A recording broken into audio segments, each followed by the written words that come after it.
that we get everything on the first take Yeah, every time. Oh, hang we're on, I'm gonna close my door. consummate professionals. Hell yeah. We are Okay, so prepared yeah. Okay. with our I signature oh fuck. catchphrase that we Oh open god. every episode with. Oh, Don't fucking remind him. I looked at the sun. Ow! I looked at the sun again. Don't. Why? Cause I got up, Need to closed borrow my my door, turned sunglasses? around, and the sun was like bam, right in your eyes. And I turned back around and covered my eyes, and then I turned around again, and it turns out the sun is still there. My Yeah. God. So okay, yeah. So I've been indoctrinating Brandon into the world of VTubers because Of a sort. it is okay. So here's how it started. Yeah. As you've probably heard me say many times before, my Hollow TV Gen 2 all left. They fucking walked out. 3 of the 4 talents in the agency were like later losers, and they left. I was upset about this because I really liked my Hollow TV Gen 2. And then, like, a couple weeks later, my Hollow TV was like, hey, we're looking to hire a manager. It's like, yeah, I'd hope so. Because the last one didn't work out too well, did it? And I was like, basically as a joke, I was like, hey, Brandon, you should apply. But, like, we were talking about it, and he's, like, almost kind of qualified. Yeah, Brandon is actually unironically the most qualified for such a position out of all of The us world. with actual experience in broadcast Yeah. and I video mean- production. He doesn't know shit about VTubers other than, like, what I've said about VTubers. But I've said a lot about VTubers, lucky for him. So, hang on, my mouth is not tracking correctly.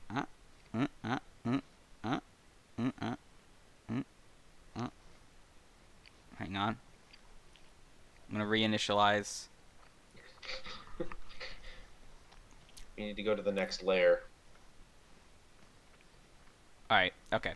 Now it's good, I think. Yeah. I don't know, maybe. Anyway, yeah. So, okay, yeah. So I told Brandon to apply. I didn't actually, like, care if he got a job as a VTuber manager or not. What I really wanted was, like, for him to get an interview where he could be like, so what happened to, why did my replacement leave? Or why did the person I'm replacing leave?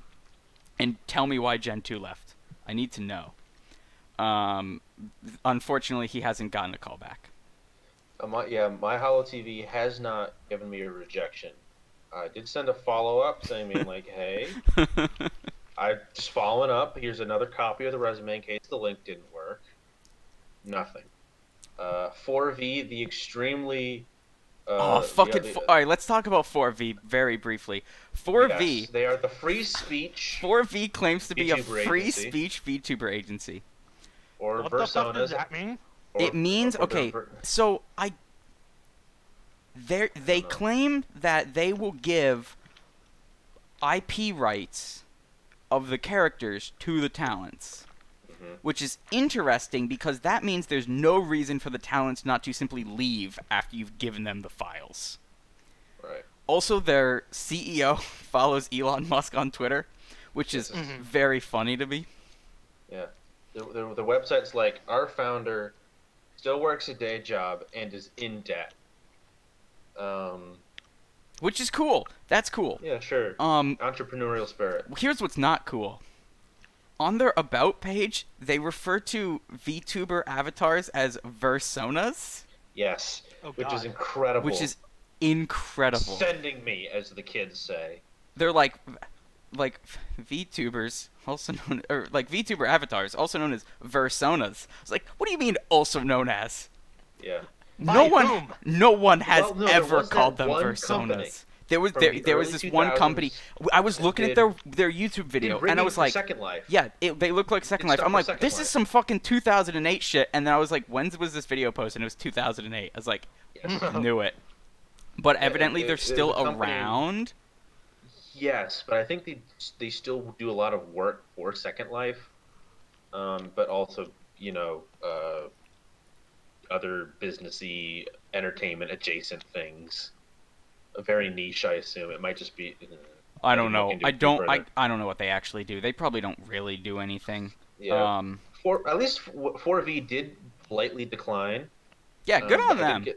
get. I got a definitive no, which is huge.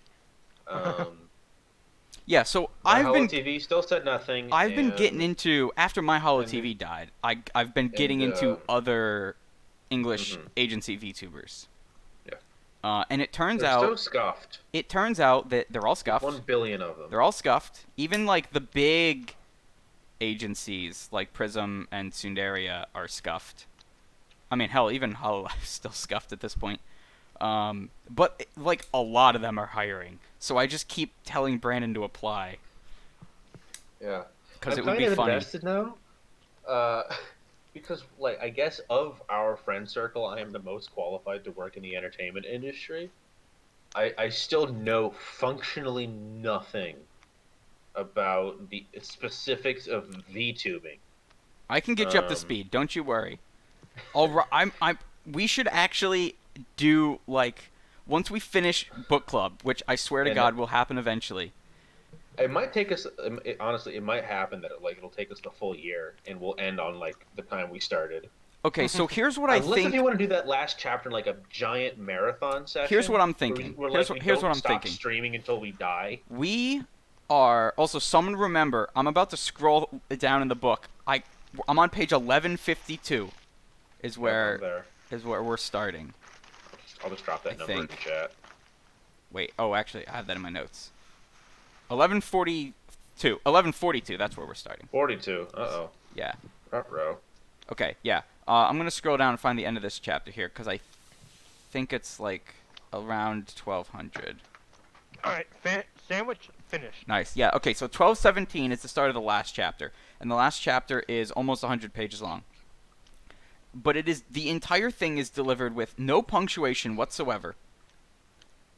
It is a single 100-page stream of consciousness.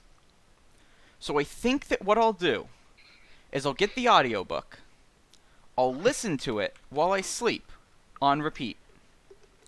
And then Didn't you say this 3 weeks ago? did I? Probably. Yeah.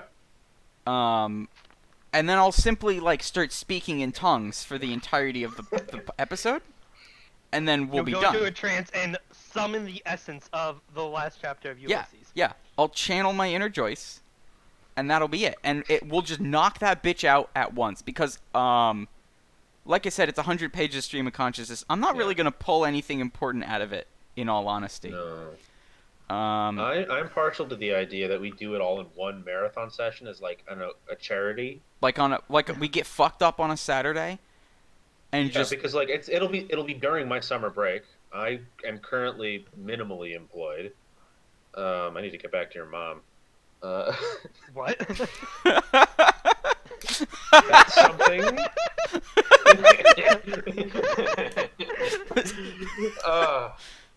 no Makes sense explanation in needed or context, and, given. No, well, look, context is left as an exercise for the reader. The context will be provided in a Patreon exclusive episode.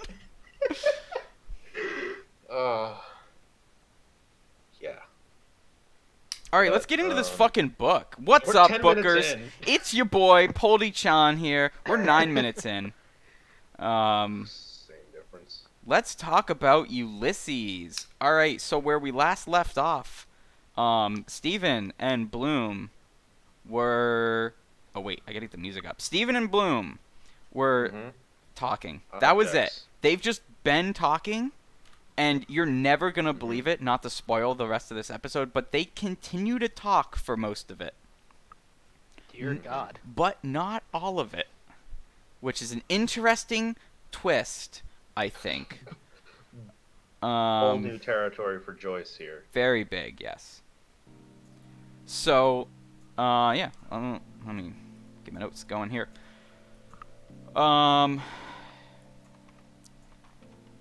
So, alright, so we left off. Bloom was thinking about Millie, his daughter. Not to be confused with Molly, his wife. Bloom gave... hang on.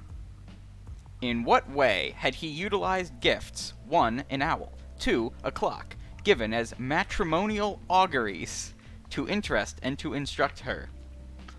So he gave her an owl and a clock to teach her about the habits of various oviparous animals, the possibility of aerial flight, certain abnormalities of vision, the secular process of embalsamation.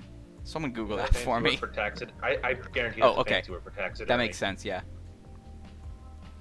The principle of the pendulum, the translation in terms of human or social regulation of the various positions of clockwise movable indicators on an unmoving dial. The exactitude of the recurrence per hour of an instant in each hour with the longer and shorter indicators with the same angle of inclination, videlicet 55 11 minutes past each hour per hour in arithmetical progression. So he bought his wife a clock. No! She- Haven't you been paying attention? He bought his daughter a clock. Matrimonial auguries?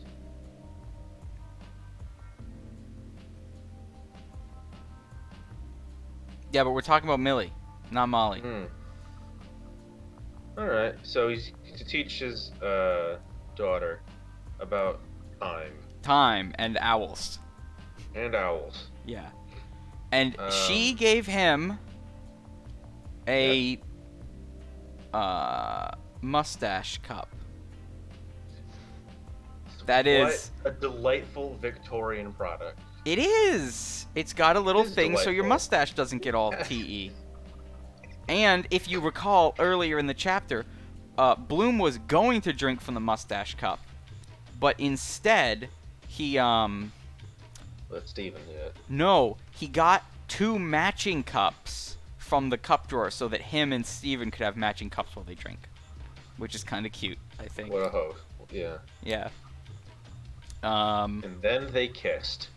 Sadly, they didn't kiss, but if ever there was a time for them to kiss, it's this upcoming segment. Yeah. Public domain, people. It's get public out. domain. Someone get on it. Yeah, exactly. Yeah. Make it happen. 1143. What proposal did Bloom, diambulist, father of Millie, somnambulist, make to Stephen, noctambulist? What does that mean? Okay, so Delightful. these words mean... Okay, so Yeah. noctambulism is sleepwalking. Or to walk... Well, that's somnambulism. But noctambulism Yeah. means to walk around at night. Diambulism means to walk around during the day. Somnambulism means to walk around in your sleep, which usually is also at night. Typically. But This is not a always. reference to, like, 20 pages ago when Bloom mentioned that Millie once sleepwalked. Do you remember Children 20 pages ago? Throwback. What a different time. It what was a different time that era, was. okay? It really was, yeah.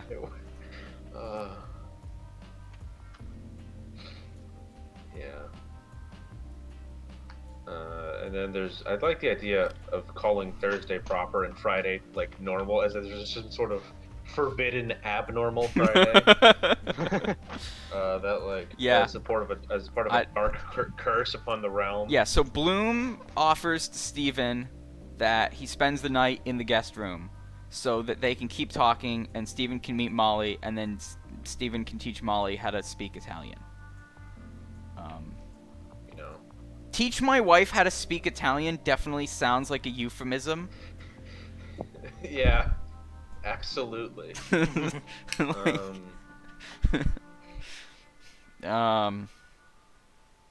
and then there's this fun sentence that I don't really understand. Why might these several provisional contingencies between a guest and a hostess not necessarily preclude or be precluded by a permanent eventuality of reconciliatory union between a schoolfellow and a Jew's daughter? So I think what he's saying is the fact that Steven spends the night Mm-hmm. and teaches Molly how to speak Italian doesn't mean that he can't fuck Bloom's daughter eventually. Huh. Presumably. After marriage, obviously. Obviously. I do think. Okay, so thinking about this, right? I think there's actually something going on here because, as we all know, Bloom and his lack of a male heir is very distressing to him. And clearly his relationship to Steven is like I wish this was my son, right? Yeah, there's a bit of paternalism there. I feel a very strong kind of attempted like paternal bonding. Yeah, I mean Bloom. If we're gonna be honest, I think Bloom would be a better father than Steven's actual dad. Oh yeah, because he's not sure. Because he's a exactly. drunk. He's a broke drunk. Yeah, who schmoozes around town. Everyone's like, "Hey, he's Mr. Daedalus." He's like, "Yeah, that's right, it's me." You owe us money.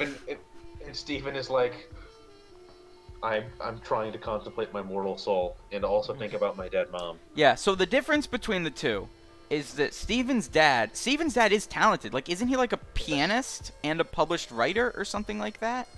Personality. Yeah. He's Mr. Personality. But he's one of those performer. like washed up celebrities, right?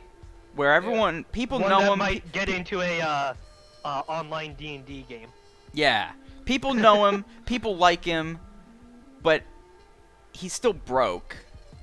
Yeah. And he doesn't do much. On the other hand, Bloom is like objectively fairly successful financially, right? He has a job that pays him.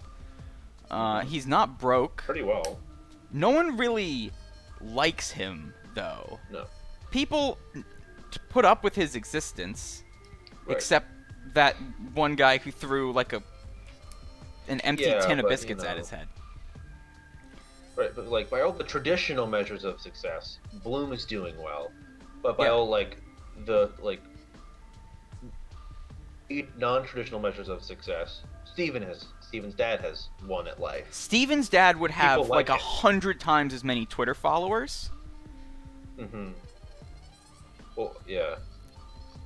I mean, Bloom would have an insufferable Twitter account because he's already an ad man. He which means is. would be That's like true. He would absolutely be like a New York or LA blue check who just and like most of them, they don't know things.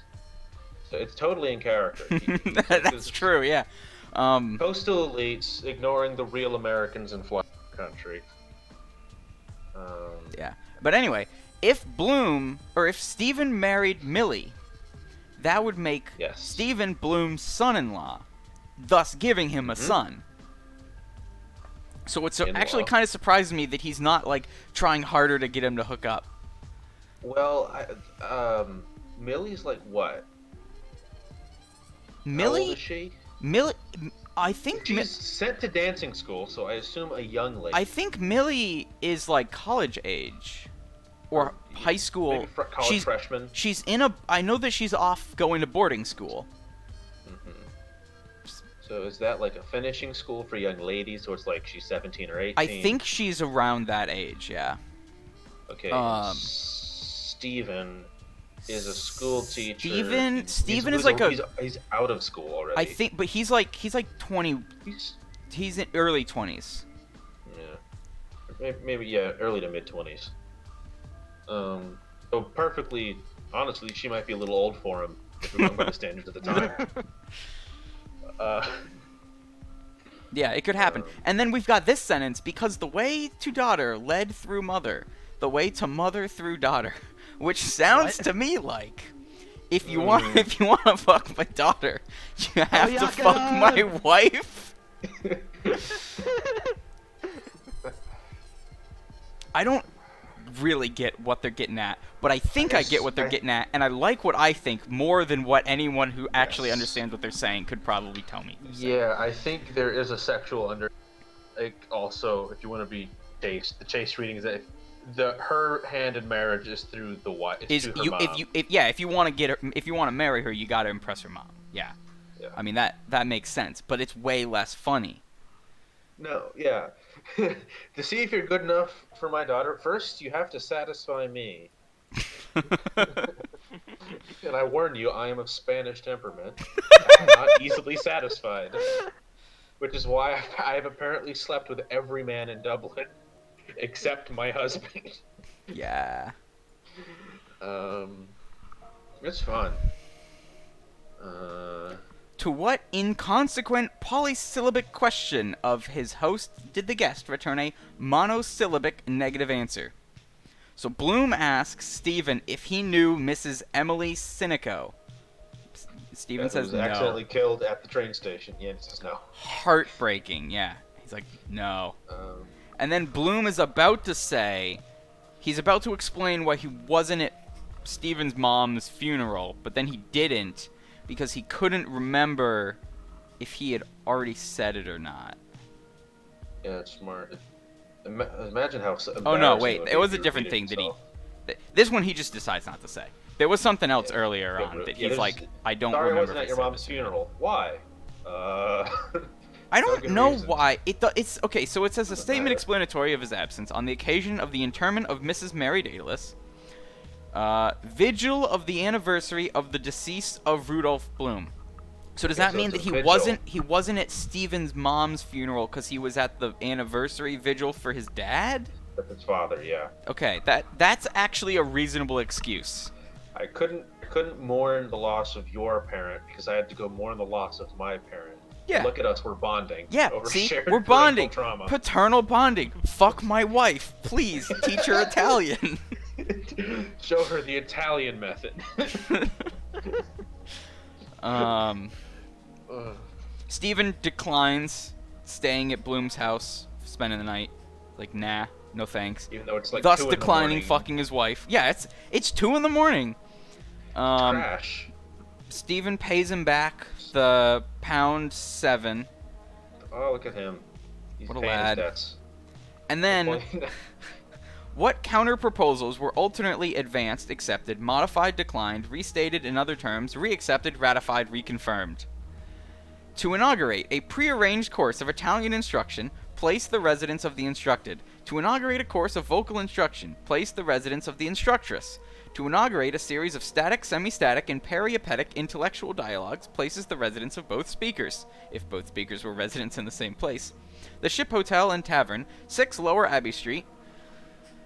The National Library of Ireland, 10 Kildare Street. The National Maternity Hospital, 2930 and 31 Hall Street. A public garden in the vicinity of a place of worship. A conjunction of 2 or more public thoroughfares. A point of bisection of a right line drawn between the residences if both speakers were resident in different places. So they're like, we should hang out more. Yeah. And Which is then every Bloom, conversation at this 2 is a.m. so goes. fucking funny because, like, I don't think I've ever related more with Bloom than I have with this passage right here, wherein he suddenly remembers that one time at a circus, a clown went up into the audience and declared that Bloom was the clown's father. And also, he simultaneously remembers this one time in the summer of 1898, where he took a coin and marked 3 notches on the edge, and then gave it to the grocer to pay for groceries, and then checked all of the coins ever since to see if his marked coin ever came back. Huh. This is What? problematic for Bloom, the realization of these mutually self-excluding propositions. Yeah, yeah. Wait, how are they mutually self-excluding? What? I don't know. But Well, they talk about the logic later in a roundabout way, I guess. was the clown Bloom's son? No. Had Bloom's coin returned? Never. It's like, what the fuck are you talking about, dude? You were scheduling can meeting see up later, what- and you suddenly remembered that you never saw your coin again, and also once a clown said that he was your son. Yeah. I can vaguely see how the clown thing is like Upsetting. Yeah. slightly related. With, like, Well, I can, thoughts of I can see why parenthood that and would be stuff. upsetting. Is Bloom some sort of like troubled, like small bean man who's like haunted by intrusive thoughts? Yes. Yes, he is. And then, okay, after is he the thinks best about part. the clown and the So coin, fucking good. he Oh my goes God. off. Like, Why would a peak recurrent 2 a.m. frustration, conversation. the more It is depress him? This is incredible. actually peak hungover at 2 in the morning conversation, yes. Because at the critical turning point of human existence, he desired to amend many social conditions, the product of inequality and avarice and international animosity. He believed then that human life was infinitely perfectible. Eliminating these conditions, there remained the generic conditions imposed by natural, as distinct from human law, as integral parts of the human whole. The necessity of destruction to procure alimentary sustenance. The painful character of the ultimate functions of separate existence. The agonies of birth and death. The monotonous menstruation of simian, and, particularly, human females, extending from the age of puberty to the menopause. Inevitable accidents at sea, in mines and factories. Certain very painful maladies and their resultant surgical operations. Innate lunacy and congenital criminality. Decimate. Oh, wait, hold on. Congenital criminality. We're not getting back into fucking. What do they call it? What? What's- Moral turpitude? No, what's the thing where you measure the skull bumps? Phrenology? Phrenology. I was gonna say phlebotomy, but that's different. Phrenology ties very closely into the belief that some people are just born to do crime, based on their Mongolian eyelids or their ape-like jaw. Which it turns out, I'm gonna go on a very Means brief not tangent white. here because this shit's hilarious. Basically, this fucking it's so this fake. I this cannot fucking believe how it took galaxy off. brain dude walked around in the prisons and looked at all the prisoners and was like, how interesting. Everyone in here is a minority. There must be some sort of inherent compulsion that minorities possess that cause them to do crime. Oh God. and thus the birth of modern criminal psychology was formed. Yeah. Which is the funniest shit in the world to me. There's a side tangent to this too. Like, really? You couldn't think of any other possible reason why there's way more black people in jail than white people? No? Or Irish people or the Scots. There's a related fake science. It's basically phrenology but for feet. Feetnology? This is just I an can't remember the excuse name to for let it. people look at feet. This is like true. a And the lady, thing is- send me a picture of your feet and I will judge your personality. And the thing is, it still hangs on in parts where you're like, the different shape of your foot indicates what race you are. Oh, well, I mean, Um, there's like a genetic factor to toe shape. No, but the thing is that the shape is wrong. Like Oh, I not like see. in like the obvious ways, but like even categorically wrong. For example, just as an illustrative example for the viewers at home, my foot, with my second toe being much longer than all of my other toes, it has a kind of point at that second toe. Wait, by indicates second toe, you mean the one next to the big toe, right? Yes, the one next to the big All right, hang toe. on. It's much Let me look at my. longer I'm than gonna all look the at my other toes. ones. Yeah, I everyone, too have a longer second Yes. toe. Yeah, my second toe is my longest toe. Ever so This- slightly, but This indicates Nevertheless. that the sort of triangle shape indicates that we are all of Greek origin. Well, here's my the thing, my right?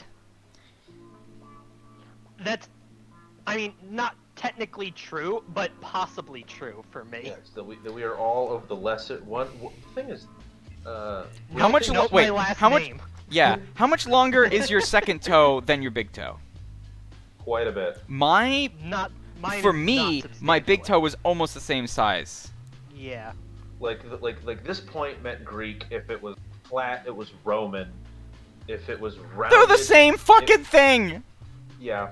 Remember, bad 1800s race science. You got to separate the different the good northern white race from the lesser Mediterranean races. But my favorite one was like it was one shape, but for it just said Asia. This is the Asian foot. What's very funny to me is that like race theory can't figure out what to do with the Indians. Which ones? Which Native Asiatic Americans Indians. or from the Indian Which subcontinent. first of all, Indian is Aren't not a they- race cuz they've got a million No. different ethnicities over there. Yes, they speak 30 languages in there. Yeah, but they're like I guess they're Asian, right? They're clearly not white. They're clearly not black. They're not Asian. I guess we'll just skip them. This race does not exist. Too confusing. Yeah, it's almost like race theory's fake. Almost like it's a load of bullshit. Like Bloom's fucking monologue here was like, I think we could reach towards a perfect world if it wasn't for the innate nature of the human condition. Alright, yeah, other than the fact that boats sink and women menstruate, we could live Factories perfect lives explode. free of suffering. Okay, menstruation fucking sucks. It's miserable. He's not wrong about that. It sucks, especially if you get it real rough. Yeah, but is it Not as saying I can bad? actually speak to that. Is it as bad as inevitable accidents at sea? The thing is, I can only speak from the lived experience of living with women.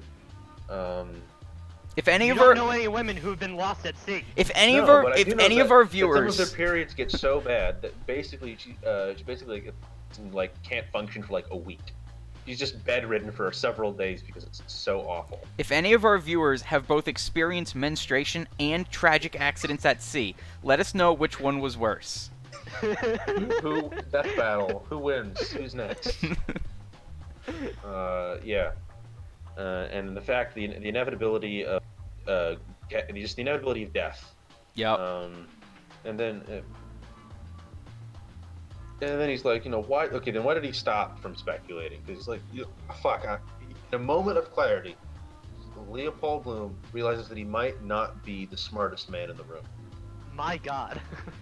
Because it was a task for a superior intelligence to Superior substitute other, more intelligence. acceptable phenomena in the place of the less acceptable phenomena to be removed. And then Yes. Stephen agrees. He affirmed his significance as a conscious, rational animal, proceeding syllogistically from the known to the Stop. unknown, and a conscious, rational reagent between a micro and a macrocosm, ineluctably constructed upon the incertitude of the void. And a monad is a monoid in the end of a space.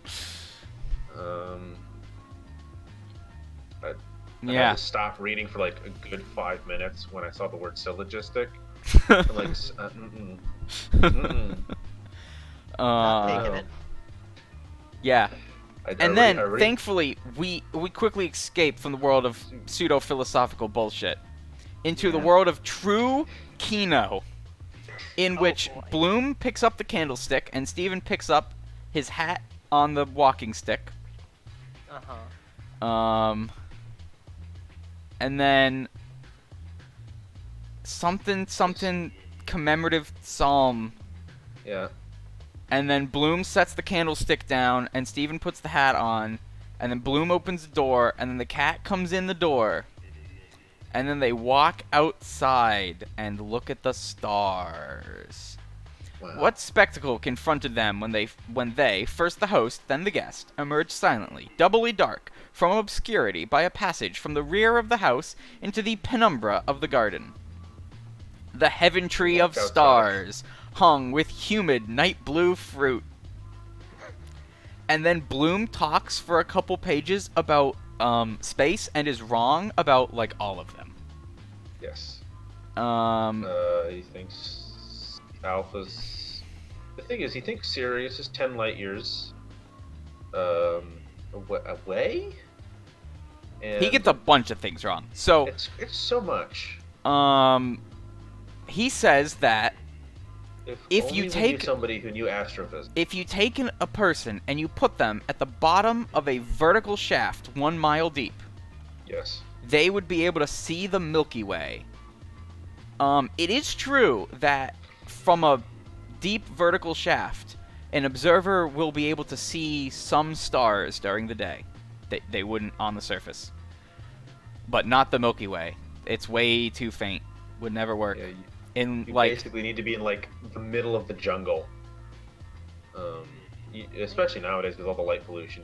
no, even then, like the fact that the sun is out means it's always Yeah, you going to be cannot see too the bright. Milky Way. You will not be able to Yeah. see the Milky Way.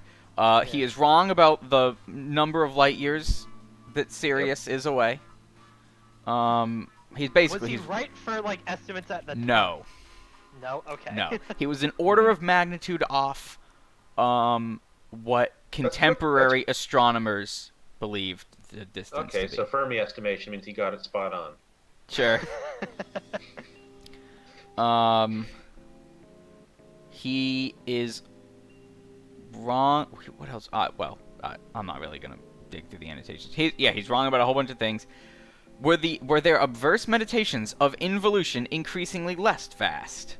Of the eons of geological periods recorded in the stratifications of the Earth, of the myriad minute entomological organic existences concealed in cavities of the Earth, beneath removable stones, in hives and mounds, of microbes, germs, bacteria, bacilli, spermatozoa, of the incalculable trillions of billions of millions of imperceptible molecules contained by cohesion of molecular affinity in a single pinhead. Of the universe of human serum constellated with red and white bodies. All right, for once he's correct.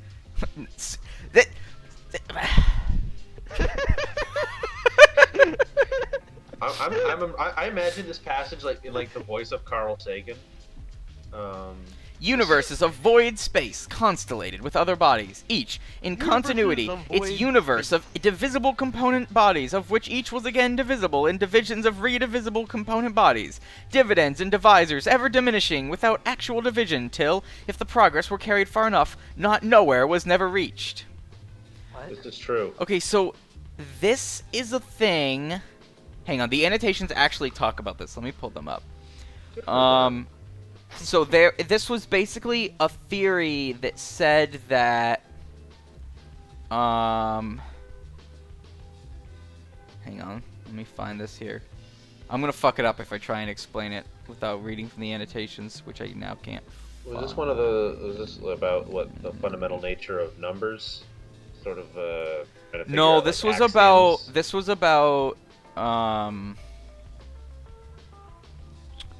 the nature of matter. Basically,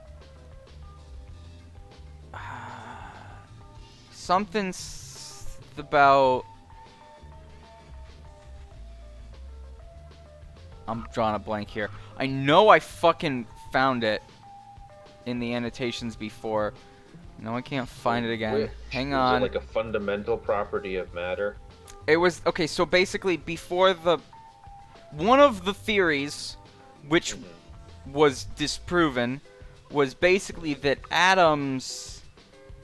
Okay, so they knew that atoms never actually touched, and they believed that those atoms themselves were also made up of things with like nearly infinite distances between them relative to their sizes, and that those things were further made of even smaller things, and that therefore, like, if you compute the limit, all things are actually made of nothing. Here we go. Okay. Earlier 20th century molecular physicists assumed that the spaces between molecules and the atoms and particles of which they were composed were infinitely vaster than the actual matter that made up the particles. They also assumed that the interspaces between particles were filled up with ether. These assumptions led, as here, to something like the Eleatic philosopher Zeno's second paradox. The second paradox, not to be confused with the first paradox. Zeno had two paradoxes, both of which are stupid. It's like, that's not a paradox. So the first paradox was the one about the arrow that says, like, if I shoot an arrow at someone, the arrow can never hit them because first the arrow has to go halfway to them, right? At which point there is a finite amount of space left to go, and then it has to go half that distance, but there's still a finite amount of space to go, and then it has to go half that distance again, and there's still a finite amount of space for it to go, and no matter how many times you divide it, you're still left with a finite distance left to travel, except of course, no, the limits say that actually that will sum to 1. Yeah, but they didn't know that back then. No, they didn't. But Zeno's second paradox makes even less sense, because it says, okay, so Achilles is racing a tortoise, and the tortoise is in front of him, and he has to overtake the tortoise. But in order for him to get past the tortoise, he first must get to where the tortoise is. But by the time he has gotten to where the tortoise has moved, and thus is no longer where the tortoise was. So he is where the tortoise was, and the tortoise is where the tortoise is. So then he must What the hell knows where the tortoise is? he must Yeah, I was then gonna say. he must then go from Attain where a the tortoise deviation. it was to where the tortoise To where it is. isn't. But by the time he This gets is to known where as the a tortoise variation. is where the tortoise was, and the tortoise is now where it is. And so he will never be able to pass the tortoise because he can only ever reach where the tortoise was. Was. Which again, when if you continue to divide your time slices infinitely small, you're being dumb. He gets to where the tortoise is, and then he takes another big step, and then he's in front of the tortoise. It's Big not that hard, stepping. guys. Why didn't you just go out and have someone race a tortoise and see if they could ever get past them? Yeah. He had better things to do, like trying to come up with a third paradox. Did but he ever? didn't, Hang and on, he I'm gonna look died. that up. Did he ever make a third paradox? I don't think so. I think he just fucking Let's hope died. not. Thank God. His brain was too big. He spent them making the Zeno's first two paradoxes. third paradox. Oh my God! I mean, I Is don't there one? know. I assume he had a bunch of them because that was his thing, right? He made He was 40 He's a- of them. 40 paradoxes? I assume they're all the same shit, basically.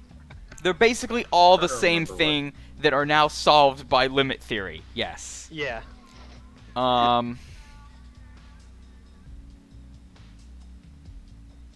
I mean, Yeah. The thing is, his Okay, here you go. All right, you ready? I'm gonna hit you with a hot Zeno's paradox. Brace All right. yourselves for this. I am braced. If there are many things, then there there are. are both limited and unlimited things, which is a contradiction. Not necessarily. Which is a contradiction. Therefore, there can only be one thing. What? he's the first guy that he came up with the idea that anything prediction. If you have a definite invented my solution to all of my proofs. if you have a definite number of things, you have a limited number of things. Therefore, if you have an infinitely many things, you have an indefinite number of things. And then if you imagine many things arranged in space, lined up in a single dimensional line, between any two of those things must be a third thing. Therefore, the collection is unlimited. Which means... No, wait. Therefore, the collection would be unlimited. Wait, what? So, therefore, there cannot be an infinite number of things. Therefore, there is only one thing. Yeah. It's like... How is that the conclusion? Okay, here's... Well, the thing is, I'm on the Wikipedia article as well. This is Zeno's argument from denseness. If you want to Google this at home. Like the thing is, according to the legend, according to other things, Diogenes did your solution where Diogenes simply stood up and simply walked towards Zeno. just like, Oh, you're approaching me? yeah. I Like, the can't tell problem- you how Oh, stupid your wait. paradoxes are without getting closer. They actually no. Hold on. Wait. No. the There's a problem with that Zeno's. is, like, There's if a you- stand in JoJo's part 6 that is Zeno's paradox. Oh right, there is. There's a. isn't It's a there? I remember fucking. you It's a telling me about that baby. once. There's a baby, and the further you Another walk, baby? Oh, there's bunched it's together. it's an alien baby like it's like a weird alien lizard baby thing. Of And the course it is. its stand is that it sits there on the ground, but the closer you walk to it, the smaller you become, such that the speed. So if you have the distance towards it, your size also halves, and therefore your speed halves. Therefore, you can never actually get to it because by the time you get to it, you would be It will be infinitely small. See, that at least works with the paradox in a way that like makes Yeah. some sort of But sense. also, it's JoJo's Bizarre Adventures doesn't have to make any Magic sense. Yeah. powers. But it somehow manages to make more sense Yeah. than Zeno's actual paradox. Yeah. If there are many, then there must be as many as there are, and neither more nor less than that. All right, you with me? Mm-hmm. If there's some number of things, there must be that many number of things. But if there are So that it's many, illogical? if there are that many number of things, then they are limited. But if there are many things that, what? If there are many things that are unlimited. Therefore, there are always things between the things that are, and others between those things, and so things that are unlimited.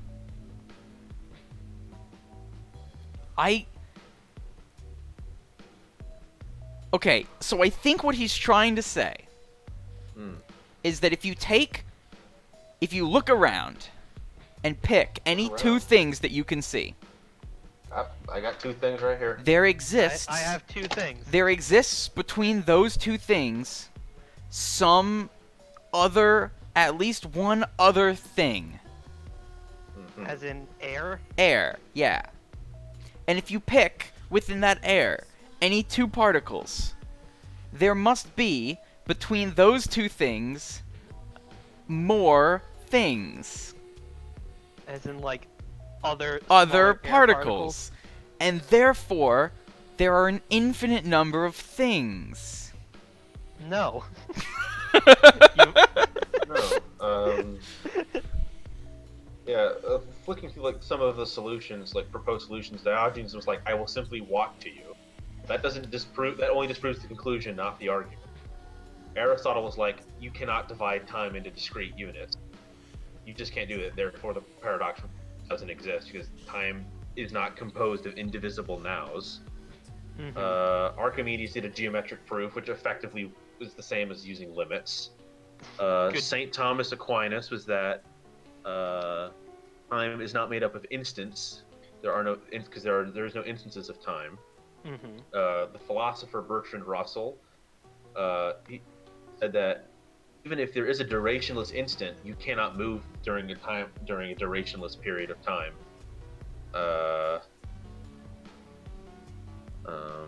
I mean, what's interesting, obviously, like, Zeno did not actually believe that it was impossible No. for an arrow to ever reach the target at which No. it was shot.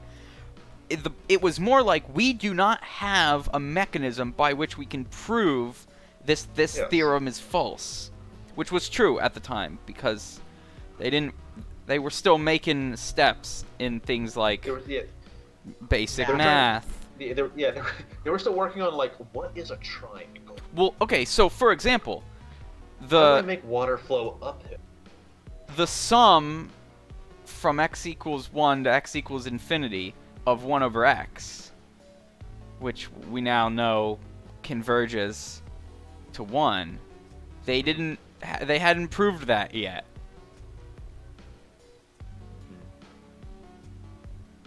But now we know. Anyway, Yeah. back to the original topic at hand here.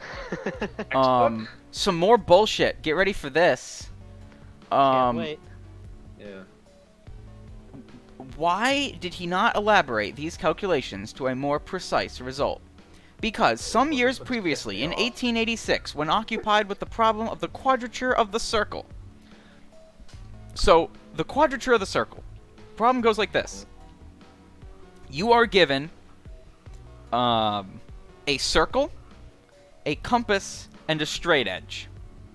Using these tools, can you construct a square with the exact same area as the circle? This was a thing that the ancient Greeks tried to figure out back when they were fucking around with like triangles and circles.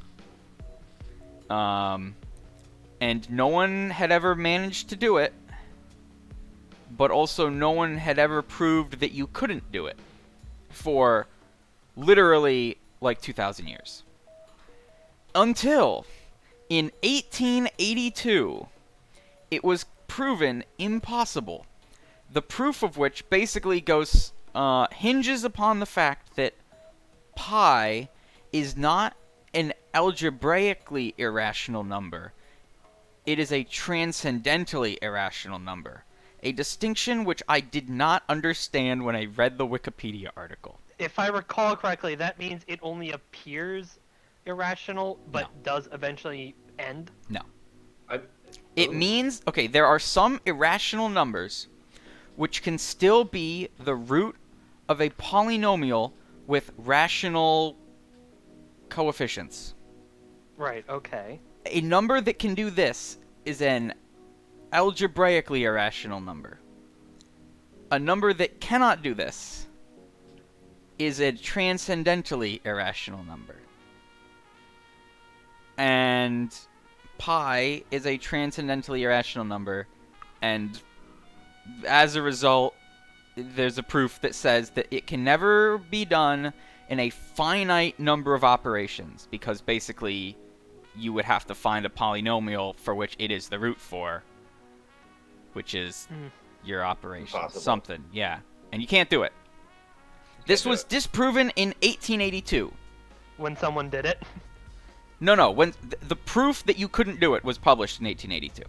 Oh, okay. Yeah. In 1886, Bloom was still trying to square the circle. Right. Okay. Where'd that Thinking that expression he's come smarter from? than all of math. Yes, this is where squaring the circle comes from. Huh. To attempt to solve an impossible problem. And in the time following the proof that you could not square the circle, attempts to square the circle basically became like the same as attempts to turn lead into gold. In that it's like, no, it's just proven that you can't do this. Move on. It's a fool's errand, an intellectual snipe hunt. And then Bloom thinks about a different thing. I bet you could get some undergrads just to like rip their hair out by presenting them this problem. It's a great way to troll your students. Yeah, probably. See which ones know how to Google. See which ones have read Ulysses. I do like that. In order to read Ulysses, one must first understand fundamental concepts of higher order mathematics. Yeah. Yes. Dude, it is... Joyce must have, like, gone to the local fucking university and been like, give me an obscure thing that no one but you would possibly know. Cool. I'm gonna make that a key plot point. Switzerland. So, which explains the time stuff, because he's in Switzerland and there's just too many fucking clocks there. And, you know, I think some of the wilder stuff in there is because while he was living in Switzerland, I think as he was sort of collecting the bits into a full novel for the final publication, like Dada was kicking off. And I think there's a bit of crossover there. It's truly a wonderful book. And that everyone should read at least once a year. To remind Ulysses? themselves- Haven't we you been think- reading Ulysses for more than a year at this point? No, well, the thing about COVID time is that it disproves Zeno's paradox empirically by just being entirely random and stretchable.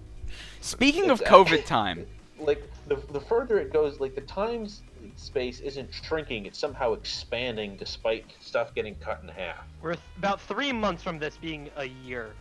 okay, so speaking of COVID time, we're renewing our lease this weekend.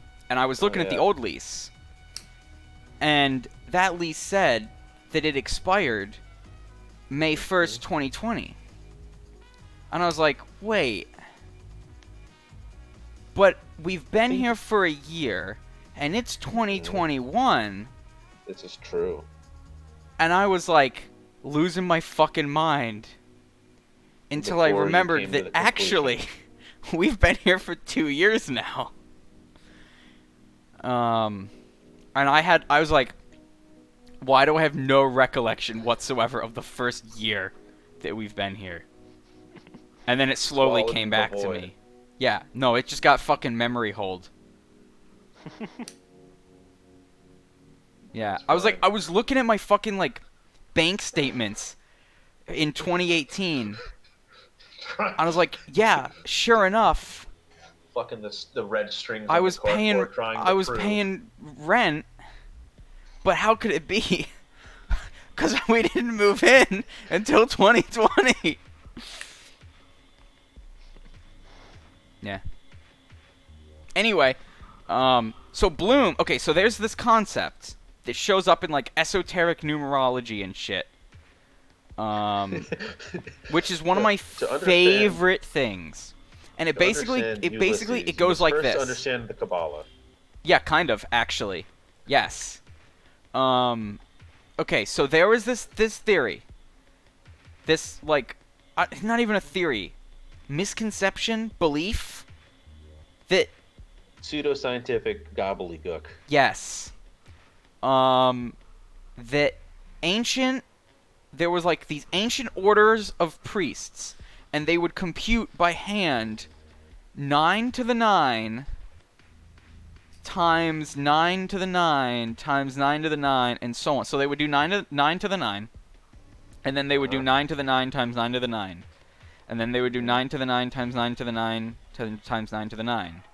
And every time they finished, they would start over again, and this would be associated with like the end of an era and some natural disaster. Okay. And so Bloom is thinking about a thing like that. And except the number that he's thinking of is 9 to the 9 to the 9. A number that would be so big that 33 closely printed volumes of 1,000 pages each of innumerable quires and reams of India paper would have to be requisitioned in order to contain the complete tale of its printed integers of units, tens, hundreds, thousands, tens of thousands, hundreds of thousands, millions, tens of millions, hundreds of millions, billions. The nucleus of the nebula of every digit of every series containing the potentiality of being raised to the utmost kinetic elaborations of any power of any of its powers. Yeah, makes sense to me. So I looked this up. According to the annotations, 9 to the 9 to the 9 would start with a 4 and have 369,693,099 additional digits. And it would be approximately 33 closely printed volumes of 1,000 pages each. At least such a number would be in the ballpark. So I punched this into Wolfram Alpha, which computed the result in less than a second. And sure enough, yeah, it's like 4 times 10 to the 369,693,100. Also of note, apparently, is that the number 33 was Jesus' age at the time of crucifixion. I was like, okay, cool. What does that have to do with anything? And then he immediately goes on to, could we live in space? Did he find the problems of the inhabitability of the planets and their satellites by a race, given in species, and of the possible social and moral redemption of said race by a redeemer, easier of solution? Yeah, so he's like, could things live in space? Yes. Probably. Next question. And then... Well, different question. Without aid of technology? Probably not. Bloom says a Just dumb hold your breath. thing. Of a different order of difficulty. Conscious that the human organism, normally capable of sustaining an atmospheric pressure of 19 tons, when elevated to a considerable altitude in the terrestrial atmosphere, suffered with arithmetical progression of intensity, according as the line of demarcation between troposphere and stratosphere was approximated from nasal hemorrhage, impeded respiration and vertigo. When proposing this problem for solution, that sentence goes on for the entire rest of the page, so we're going to pause for a second. Yeah, we're going to pause on 2 things. Yep. I don't remember the exact weight of the atmosphere on you. 19 tons sure feels right. I'm not going to question that. Yes, I busted out the fucking calculator. 15 psi. And times at the one surface area of atmosphere, your body. the average human body is subjected to approximately 19 tons of pressure. Congrats. That's not per square inch, mind you. No. That's No, per that's square just- inch times the number of square inches on the human body. So Yeah. 19 tons is not a very impressive amount, really. I mean, it's interesting to think, like, you are currently being squeezed by 19 tons of air Yeah. from the outside, and therefore are also being squeezed from the inside being, what's the opposite of squeezed? Stretched by 19 tons of goo. Expanded. Yeah, Yeah. inflated. You are currently experiencing 19 tons of inflation. Yes. I'm gonna go to economics conference and start measuring inflation PSI. No, not It's gonna be PSI, like- just absolute tonnage. Well, I'm gonna try to find like weirder. I'm gonna do it in inches. You gotta just do some really weird dimensional analysis to get some crazy set of units. Yeah. I mean, inches of mercury is already an insane unit to measure. How far does the mercury go up the magic tube? Yeah, no, what he's confusing, the demarcation between the troposphere and the stratosphere, with the death line. The demarcation between troposphere and Death stratosphere line. is when the weather stops. Mhm. Clouds do not go into the stratosphere; they just don't. That's not. That's a. On a normal day, they don't. Briefly, they can, and that's a very strong thunderstorm when it does. The death line is when there's physically not enough oxygen to support human life, and it can result in obviously you're gonna have trouble breathing. You're gonna get vertigo from the lack of oxygen. You'll Nosebleeds. steadily asphyxiate. Possible. If it's a sudden loss of pressure, yeah, your capillaries might burst. Yeah, explosive decompression is not fun. Yeah, two different lines. And I just, and it's sad the fact that I know the differences between those lines. Not because I'm like an adventurous mountain climber, because I have a degree in airplanes, and I have to know this shit. It's great. Useful lines to know the difference of. Yes. I mean, yeah, if you're that. The line above which you die. Yeah. Yeah.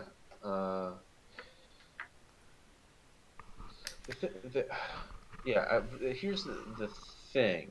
Like, you start losing your consciousness, like, way below the sort of explosive decompression where, like, you're going to get a spontaneous nosebleed. It can happen. Like, if an airliner was to experience sudden explosive decompression at 40,000 feet, yeah, you might get that. But you're in the stratosphere at that point. And two, usually this does not happen because we try very hard for it not to happen because it's mildly unpleasant and worst of all, it creates an instant fog in the cabin and you can't see your drink to get your ginger ale from.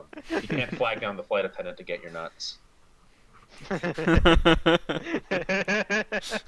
Nuts. Flight attendant. The thing is, I've made 30 minutes of entirely based on the bag of peanuts and the bag of cheese nips I got on a Southwest flight once. Impressive.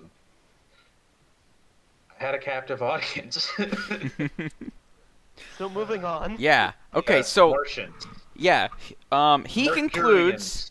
He concludes Venerians. that life could exist, but only by a differently anatomically constructed race of beings. Under Correct. Martian, Mercurial, Venereal, Jovian, Saturnian, Neptunian, or Uranian sufficient and equivalent conditions. I mean, yeah, that's technically true. I Vacuously mean, true, as Dr. Aberdeen would say. you would have to be some fucking whack-ass form of life to survive on Venus or Mercury. Oh yeah. Neither of those I mean, are particularly inhabitable. Not necessarily intelligent life, but maybe one of those weird extremophile bacteriums or archaea. Or a They could do podcaster. it.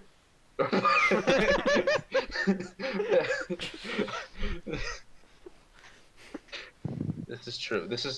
We're gonna send Send gonna- all the podcasters to Venus. Venus. All of them, yeah. Podcasters are from Mars. Twitch streamers are from Venus.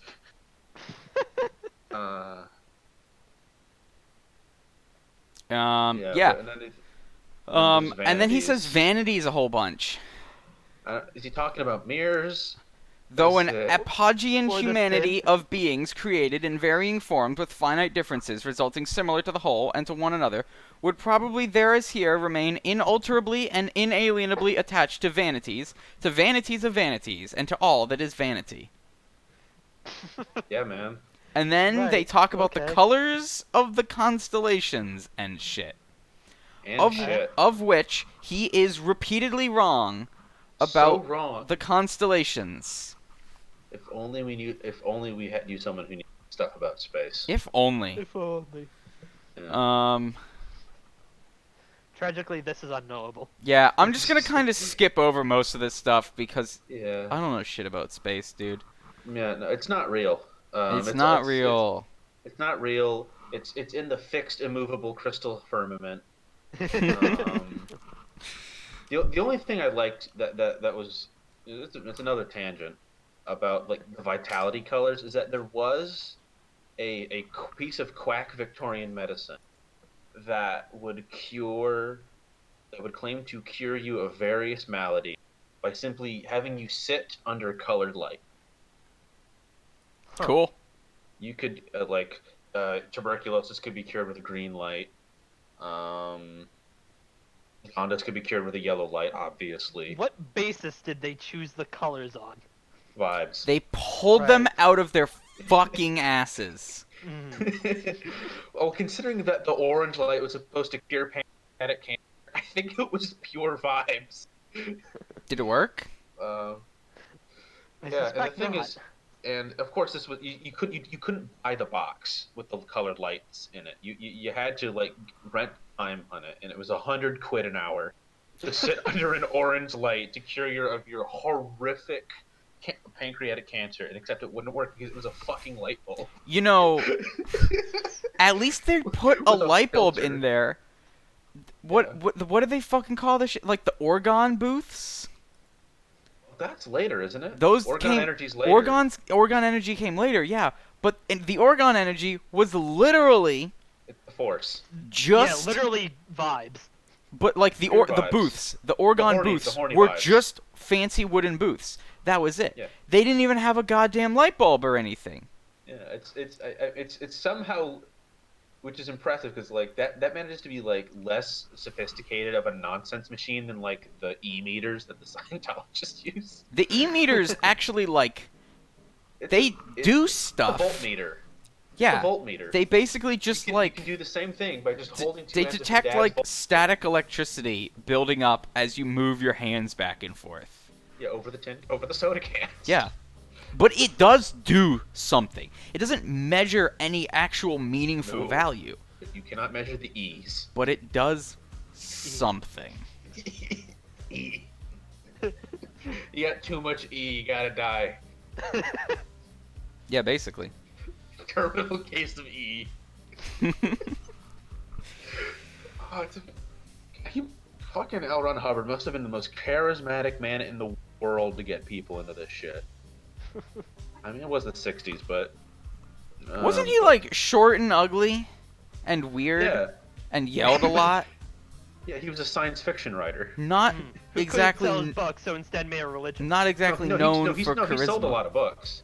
He's the most published author in the world. Only because Excluding Scientology books, is because he wrote tons and tons Really? of short stories for pulp Oh pulp yeah, magazines yeah. in the 30s, 40s. He the wrote pulp he wrote magazine, shitty yeah. pulp short stories and columns for decades. Mhm.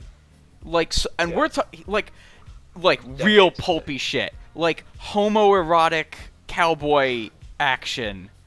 He was did a just lot like of pulp anything- westerns. In space. No, I mean, well, yeah, but he and- also and did a lot of regular pulp pulp westerns in the Wild West too.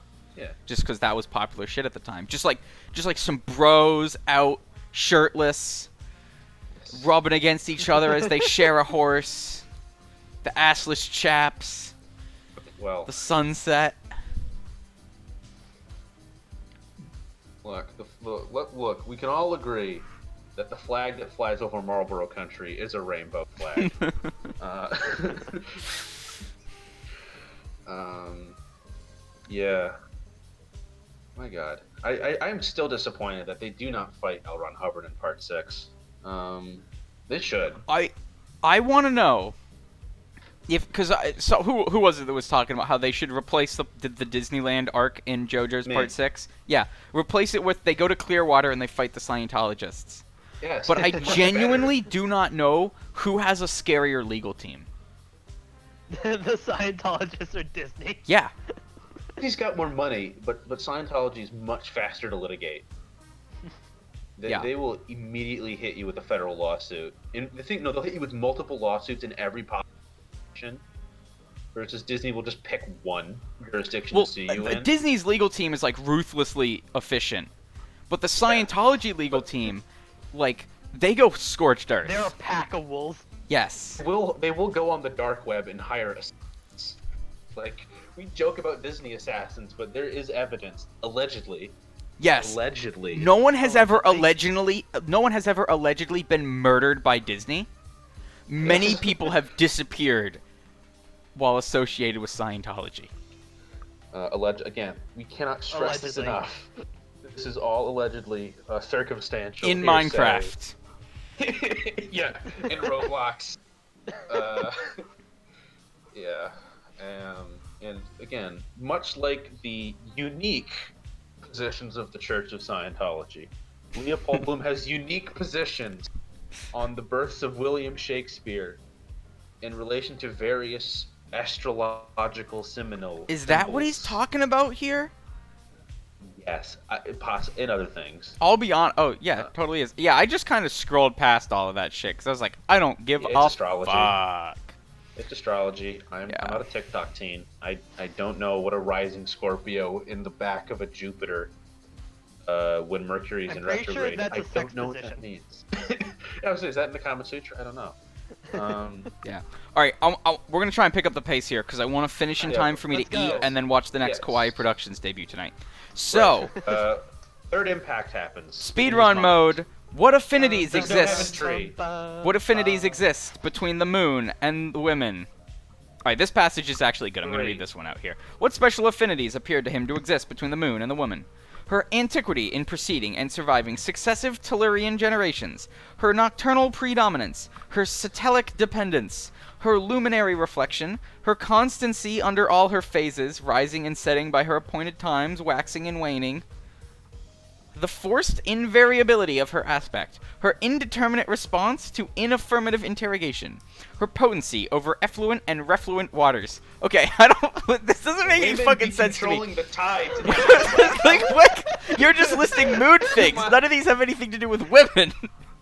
Don't you hate it when The your second to wife last. fucking changes the direction of the tides, flooding your small local fishing community? We've all been there, am I right, fellas? Yeah. Her potency over effluent and refluent waters, her power to enamor, to mortify, to invest with beauty, to render insane, to incite to and aid delinquency, the tranquil inscrutability of her visage, the terribility of her isolated, dominant, implacable, resplendent propinquities. Quick, someone Google those words. Okay. In human words, this means bitches be crazy. I dig it. Her No omens of lunacy. tempest and of calm, the stimulation of her light, her motion, and her presence, the admonition of her craters, presence. her arid seas, her silence, her splendor when visible, her attraction when invisible. What? Her arid seas. Look, Fuck is that? What is? look, I'm still. Yeah, look. All I know, but I think the only thing I've ever. It's the middle stage with water that gets into the poop in the sewage treatment plant. Like before it's discharged, it's called effluence. So I'm having a very different vision here. But then Molly possibly, maybe, hears them downstairs and wakes up, which then causes things to happen. Oh boy, a They- development. Action is occurring. Yes. So Plot Bloom is moving points forward. out the lamp lit in the window to Steven. And then, he elucidates the mystery of an invisible, attractive person, his wife, Marion Molly Bloom. And then they're I silent. cannot stress it enough how They- hot this guy's wife This is okay. This is actually my favorite passage so far. This bit right All right, here. read it. All right. Both then were silent, each contemplating the other, in both mirrors of the reciprocal flesh of their his not his fellow faces. Were they indefinitely inactive? At Stephen's suggestion, at Bloom's instigation both, first Stephen, then Bloom, in penumbra urinated, their sides contiguous, their organs of micturition reciprocally rendered invisible by manual circumposition, their gazes, first Bloom's, then Stephen's, elevated to the projected luminous and semi-luminous shadow.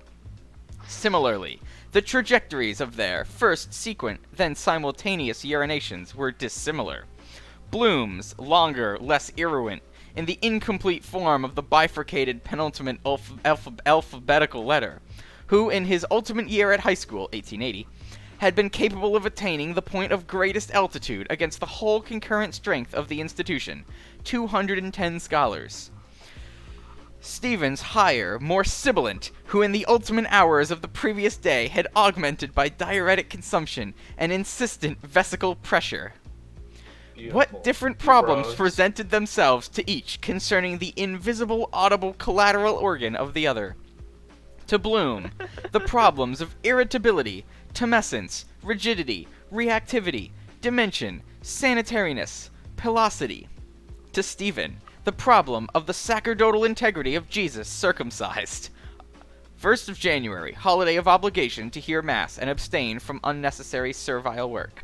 And the problem as to whether the divine prepuce, the carnal bridal ring of the Holy Roman Catholic Apostolic Church, conserved in Calcutta, were deserving of the simple hyperduli, or of the 4th degree of latria, accorded to the abscission of such divine excrescences as hair and toenails. Majestic. So knowing that Ulysses is public domain, and anyone can release their own version of it with whatever changes they want. If someone were to insert a hot, steamy sex scene between Stephen and Bloom, this would be the place to do it. Right after the pissing. They lock Pissing in the eyes. pale moonlight. They lock eyes. They whip their fucking cocks out, and then get this. By inserting the barrel of an aruginated male key in the hole of an unstable female lock, obtaining a purchase on the bow of the key and turning its ward from right to left, withdrawing a bolt from its staple, pulling inwards spasmodically an obsolescent hinged door and revealing an aperture for free egress and free ingress. Definitely the insertion of a male key into a female lock is a euphemism for sex here. Yeah, for sure. Big train going into the tunnel at the end of it. Yes. I wonder what this could mean. So maybe Joyce already did it. Maybe they did just fuck. Well, like a quick one. Yeah, It's just like a quickie in the standing yard. up in the backyard. A quickie, just as they're looking at the moon. Yeah. How romantic. And then they leave. And then, exit stage left. They hear the church bells. And then Bloom thinks about where all of his friends are right now.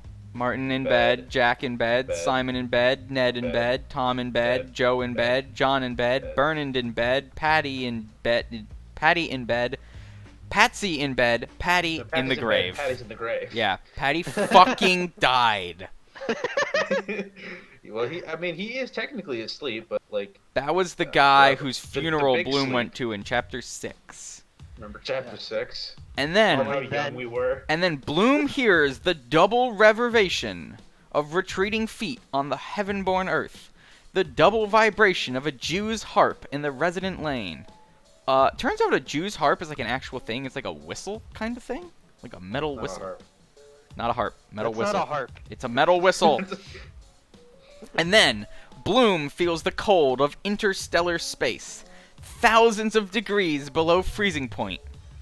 or the absolute zero of Fahrenheit, centigrade, or Rémy, the incipient intimations of proximate dawn. Obviously, I don't need to explain that absolute zero is not thousands of degrees below the freezing point. And at the time, scientists had estimated absolute zero to be negative 279. They were close. Like, they had it down to the 10th of a decimal place before more modern science was able to calculate it more exactly. Yeah, so even at the time, he is very, very wrong, because he doesn't actually know things.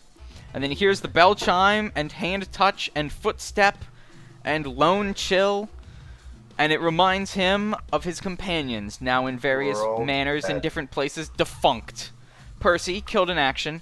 Philip, phthisis, which I believe means tuberculosis. Phthisis. I know that because there's a magic card called phthisis. We all have our different paths to knowledge. Matthew. No, I know. Fuck it. To understand Ulysses, you must first understand magic. No, okay. Well, the magic card is named after the actual disease, phthisis. Except I believe the ph is silent. Maybe they named the disease after the magic card. Yeah. Phthisis. An archaic name for tuberculosis, or a similar disease with the same symptoms. Magic the Gathering. Or would have been Magic Ye Gathering, wouldn't it? In like the 1700s. Yeah. Ye old magic. It will be Magic Ye Gathering. And then some stuff happens that I don't understand. What prospect of what phenomena inclined him to remain? The disparition of 3 final stars, the diffusion of daybreak, the apparition of a new solar disk. Okay, so I think that what he's saying is, yeah, it's dawn. So, in Jewish tradition, because a lot of Jewish customs are tied to specific phases of the day, back before everyone just had wall clocks.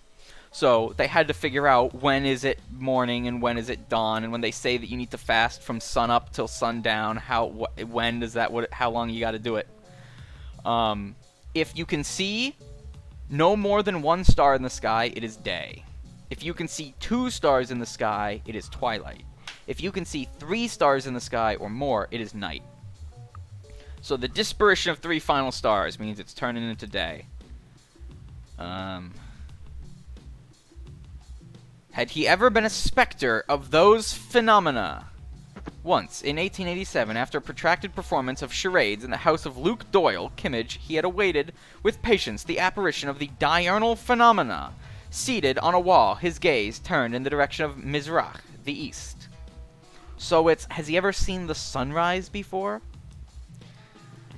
Once, after an extended game of charades. It's very funny. There really was nothing to do back then. No. Imagine playing charades till sunup. It was either that or opium. And would risk the overdose. With deep inspiration, he returned, re-traversing the garden, re-entering the passage, re-closing the door. With brief suspiration, he reassumed the candle, reascended the stairs, reapproached the door of the front room, hall floor, and re-entered. What suddenly arrested his ingress? The right temporal lobe of the hollow sphere of his cranium came into contact with a solid timber angle where, an infinitesimal but sensible fraction of a second later, a painful sensation was located in consequence of antecedent sensations transmitted and registered. He walked into the house in the dark and hit his head because the furniture has been rearranged. Who did that?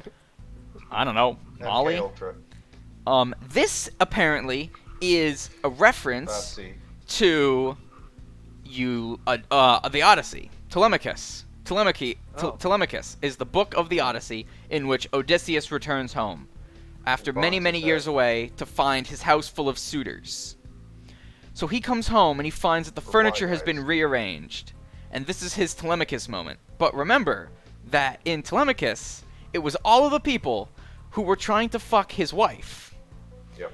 Which is a very clear parallel to Molly All of the having people that fuck. to all of the his people wife. who come to Bloom's house and fuck Molly. Yes.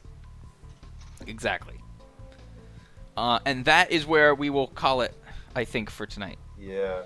Most This of the next couple I was- pages is just I was more gonna description of keep the room. going, but when I was reading this, I'm like, him walking back inside and hitting his head and finding the furniture has been rearranged is Yeah. like the perfect time to pause. And it also Yeah, was get 20 it. pages, so. About 20 pages. That was book club. Thanks for Book club. coming. Welcome.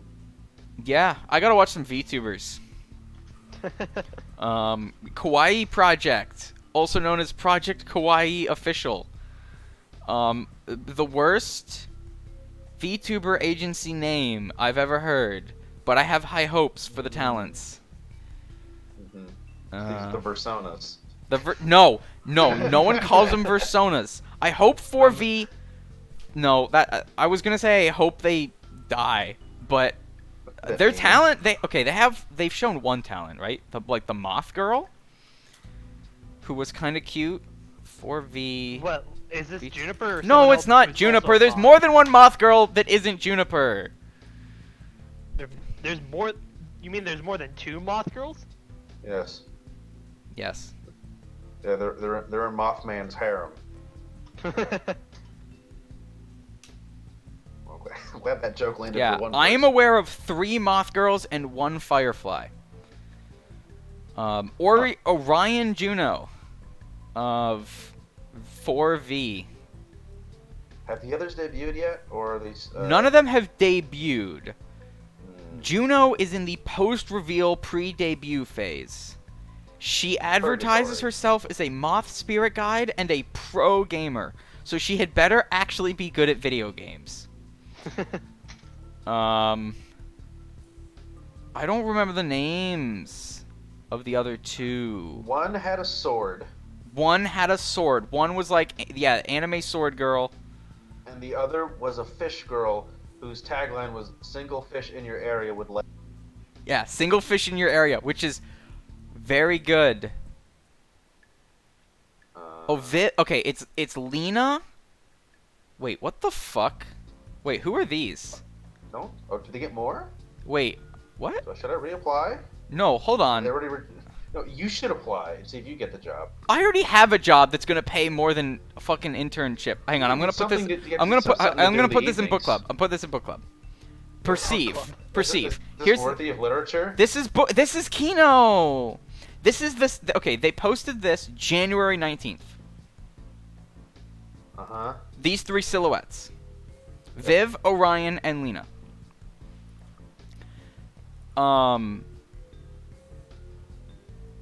This doesn't look anything like what they've shown us. Here's Orion, who is supposed to be the one in the middle. Where's the twin tails? No. Where's bows. the staff? Where's the I actually do really like how her robes are like moth shaped but also seem plausible for robes. That's cool. That's cute. What's the other 2? One of them has like a silhouette that's been posted. Yeah, okay. Here's their new one. Here's the new one. Not the same. The silhouettes That's are very different. different. Which honestly is okay because the one on the left looks like a knockoff of Zaya from Nija Sanji Indonesia. And the fact that I'm able to identify VTubers as looking like knockoffs of Nija Sanji Indonesia talents suggests that maybe I've seen too many VTubers. You've seen too much footage. Oh, you know who? Okay, it's because Zaya herself is a knockoff of Footage. Vocaloid. Astenoided. So here's Zaya. I mean, I shouldn't say knockoff. That's mean. Nothing against Zaya. So there's Zaya, right? Who looks like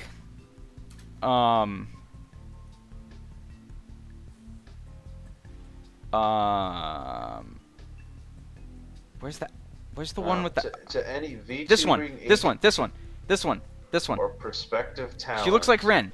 Please head us up. We will do promotion. We will have I you will- on the podcast. I swear to God, I will do as many ad reads for your VTubers as you want for free. I just really like to talk about VTubers. Anyway, look at the sleeves. Okay, so Zaya as the idol, blonde idol type, looks like Rin from Vocaloid, right? With the Looks more like a Mega not a Man knockoff, character. but like color palette. I mean, there's other Rins. Rin's got other outfits, but this outfit with the sleeves is the one that I recognize.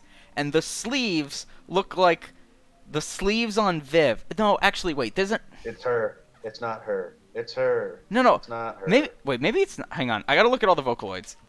I swear to God, there is a. Oh wait. Are we still rolling? Yeah, we're Yeah, still we rolling. are. Xenos Paradox, but for VTubers. I'm trying Maybe to I'm tie just all these thinking bits of together here. Hatsune Miku with the twin tails and the big sleeves. That's one of her outfits. Are you sure you're not thinking of one of the Vocaloids, but for The free software one, where they all have purple hair. Oh, Blue hair. Utos. Utos. I don't know. Ouias. It's like seared into my brain. A VTuber with blonde twin tails, not a VTuber, a Vocaloid or an Uto or whatever, with blonde twin tails and the ribbons and the big sleeves, and Are you not thinking of the one Hololive where the ponytails come out of like floating hover rings? no, I'm not thinking of. Wait, Andrew, do you know the name? Yeah, no, I'm not thinking of Aki. I would know if I was thinking of Aki. Aki doesn't Would look you, like though? that. She doesn't. First of all, she doesn't even I've have. offended him. She doesn't even have long sleeves. Okay, she has gloves that go up to like almost her shoulders, but she doesn't have sleeves. They're not baggy. They're tight gloves. No, it's not Aki. And then the one on the right, the Lena looks like a fucking Mega Man. What the fuck's going on there? I'm glad they ditched that one, to be honest, because that's a little goofy looking. I was gonna say, like, looks like she's about to turn into a mecha character. Yeah. Power Ranger.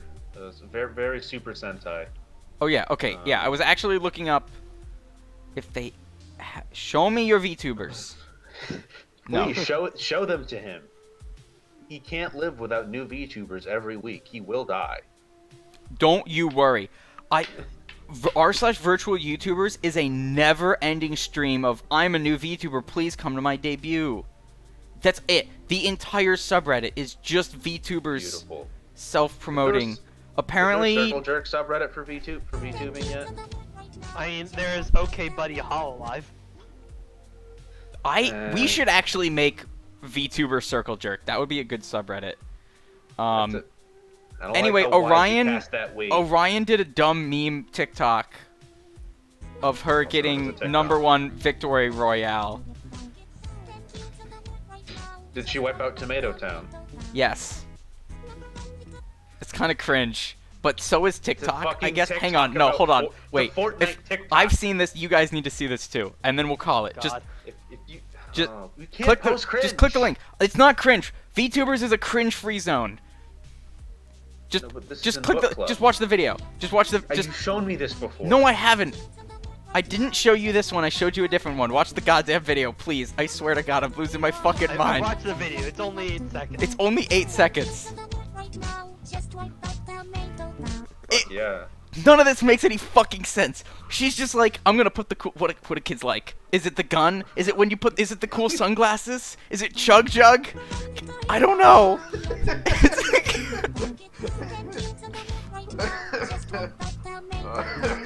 It's fucking keto.